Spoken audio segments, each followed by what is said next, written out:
The summer of 1939 was a time of great anxiety in Europe. The continent was on edge, with the memories of the Great War still fresh in the minds of many. The political landscape was fraught with tension, and the air was thick with the sense of impending conflict. Germany, under the leadership of Adolf Hitler, had been aggressively expanding its territory. Hitler's vision of a greater Germany was becoming a reality through a series of bold and often ruthless moves. The annexation of Austria and the Sudetenland had already set a dangerous precedent. Hitler demanded the annexation of the free city of Danzig and the creation of extraterritorial roads across the Polish corridor, which separated East Prussia from the rest of Germany. These demands were part of his broader strategy to secure Lebensraum, or living space, for the German people. Poland, determined to maintain its independence, refused to comply with Hitler's demands.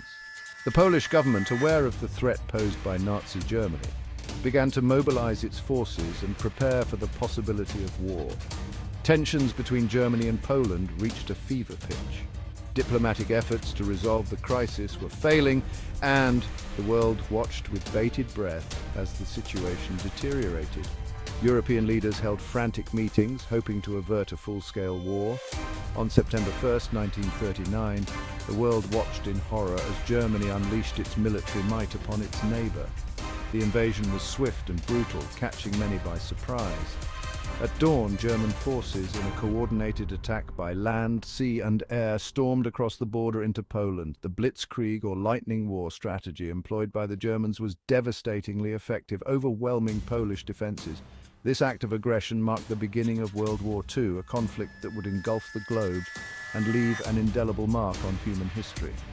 Nations around the world began to mobilize, realizing that the conflict would not be contained to Europe. The invasion of Poland was met with fierce resistance from the Polish people, who were determined to defend their homeland against overwhelming odds. Despite being outnumbered and outgunned, the Polish military and civilian population showed incredible resilience. From the very outset, the Polish soldiers and civilians displayed remarkable bravery in the face of German aggression.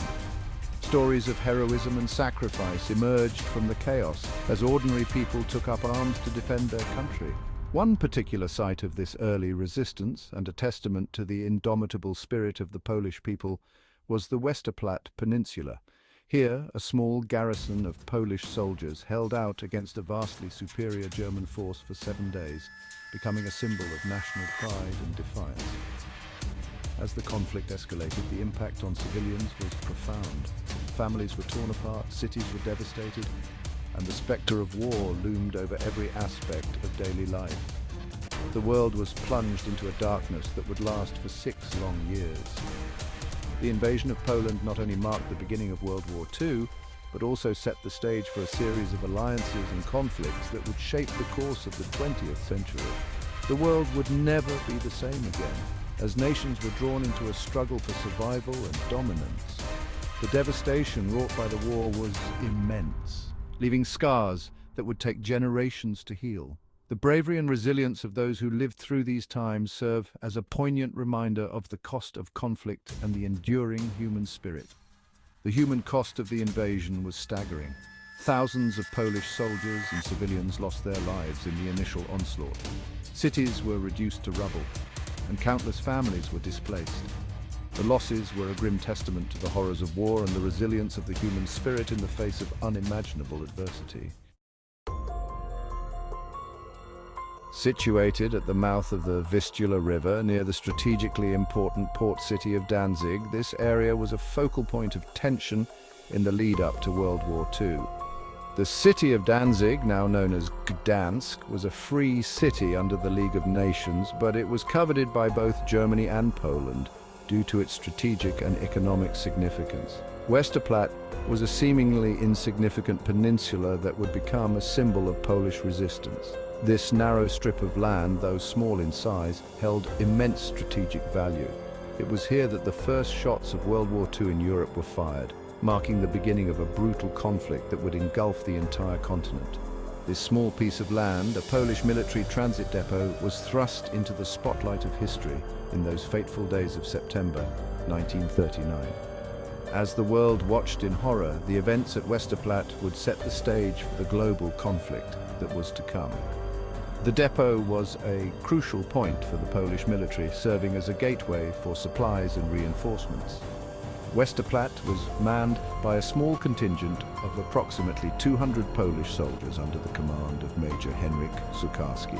Major Sukarski, a seasoned and respected officer, was tasked with the formidable challenge of defending this critical outpost. His leadership and the bravery of his men would soon be put to the ultimate test. These men were tasked with defending the depot against any potential German aggression. They knew that their position was precarious, but they were determined to hold their ground. The soldiers worked tirelessly to fortify their defenses, preparing for the inevitable onslaught that was to come. They were outnumbered, outgunned, and seemingly outmatched in every conceivable way. The German forces boasted superior numbers and more advanced weaponry, including heavy artillery and tanks. In contrast, the Polish defenders had limited resources and outdated equipment, making their task appear almost impossible. What they did possess, however, was an unwavering determination to resist the German invasion and to fight for the freedom of their country. The Polish soldiers were fueled by a deep sense of patriotism and a fierce resolve to protect their homeland. Their courage and tenacity would become legendary, inspiring future generations. Their strategic location, guarding the entrance to the port of Danzig, made Westerplatte a prime target for the German invaders. Control of this area was crucial for the Germans, as it would allow them to secure a vital supply route and establish a foothold in the region. The significance of Westerplatte was not lost on either side. The Germans believed that capturing Westerplatte would be a swift and straightforward operation. Confident in their military superiority, they anticipated a quick victory. However, they severely underestimated the Polish defenders' resolve and the tenacity with which they would fight. The battle that ensued would prove to be far more challenging than they had imagined. They severely underestimated the Polish defenders' resolve and the tenacity with which they would fight. The Polish soldiers, despite being outnumbered and outgunned, mounted a fierce resistance. For 7 days they held their ground against the relentless German assault, demonstrating extraordinary bravery and resilience. Their stand at Westerplatte became a powerful symbol of defiance and courage in the face of overwhelming odds. The battle resulted in significant casualties on both sides. The Polish defenders suffered around 15 killed and 50 wounded. On the German side, estimates suggest that they faced approximately 200 to 300 casualties, including both killed and wounded. These losses underscored the fierce resistance put up by the Polish soldiers and the high cost of the German assault. At 04:45 on September 1st, 1939, the German battleship Schleswig-Holstein, anchored in Danzig harbor under the pretense of a courtesy visit, opened fire on Westerplatte. This thunderous bombardment marked the official beginning of World War II and the start of the siege of Westerplatte. The German plan called for a swift and decisive assault, intending to overwhelm the defenders with sheer firepower and numerical superiority. They believed that the Polish defenders would crumble under the weight of the German attack. However, the Polish soldiers on Westerplatte were ready for the German onslaught. They had prepared for this moment, and they were determined to make the Germans pay dearly for every inch of ground. The initial German attack, led by a contingent of Marines from the German 3rd Panzer Division, was met with a hail of Polish machine gun fire and well-aimed artillery shells.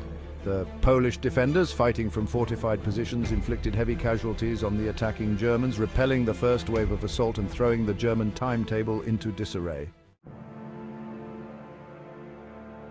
Section 4, a determined defense. The initial German assault on Westerplatte was repulsed, much to the surprise of the German commanders.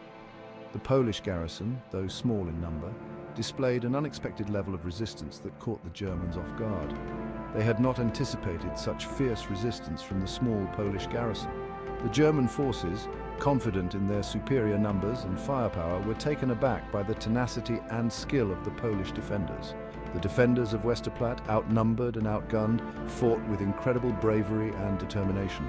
Each soldier knew the importance of their stand, not just for their own survival, but for the morale of their entire nation. They were determined to hold out for as long as possible, inflicting as much damage on the enemy as they could. Every moment they held their ground was a moment of defiance against the overwhelming might of the German war machine. The German forces, stunned by the ferocity of the Polish defense, regrouped and launched a series of renewed attacks throughout the day. Each attack was met with the same fierce resistance as the Polish soldiers dug in and prepared for the next wave. Wave after wave of German infantry, supported by armored cars and artillery, surged towards the Polish positions, only to be cut down by Polish machine guns and rifle fire. The battlefield was a testament to the courage and skill of the defenders. The defenders of Westerplatte fought with unwavering courage, repelling every German attack. Their resolve was unshakable, and their determination to hold their ground was evident in every action they took. Despite the relentless German attacks, the Polish defenders held their ground. They knew that their stand was not just a military action, but a symbol of resistance and hope for their fellow countrymen. Major Sucharski, the embodiment of courage and resolve, inspired his men to fight on against seemingly insurmountable odds. His leadership was a beacon of hope and strength for the defenders, motivating them to continue their valiant stand. The defenders of Westerplatte were fighting for their lives, for their country, and for their freedom. They would not yield. Each soldier knew that their sacrifice was for a greater cause, and this knowledge fueled their determination to resist the enemy at all costs. The spirit of the Polish defenders resonated far beyond the battlefield. Their courage and determination became a rallying cry for the entire nation, inspiring civilians and soldiers alike to stand firm in the face of adversity. The story of Westerplatte is not just a tale of military defense, but a testament to the unbreakable spirit of a people united in their fight for freedom. The defenders' bravery and sacrifice became a symbol of hope and resilience for generations to come. Today, the legacy of Westerplatte lives on, reminding us of the power of determination and the enduring strength of the human spirit. The defenders' stand continues to inspire and remind us of the importance of fighting for what is right, no matter the odds. Section 5. The Luftwaffe attacks. As the day wore on and the ground assault faltered, the Germans unleashed the full might of their air power on the besieged Polish garrison. The Luftwaffe, the German Air Force, appeared over Westerplatte, unleashing a series of bombing raids on the Polish positions. The Stuka dive bombers, with their terrifying sirens wailing, swooped down from the sky, targeting the Polish bunkers and gun emplacements with pinpoint accuracy. The ground shook as bombs rained down on the Polish positions. The air grew thick with smoke and the acrid smell of explosives. The relentless aerial bombardment inflicted heavy damage on the Polish defenses. Bunkers collapsed, trees were uprooted, and craters scarred the landscape. The Polish defenders, taking refuge in whatever shelter they could find, endured the terrifying onslaught with grim determination. Despite the ferocity of the German air raids, the Polish defenders refused to surrender. Their defiance in the face of overwhelming odds was a testament to their courage and their unwavering commitment to their nation's freedom.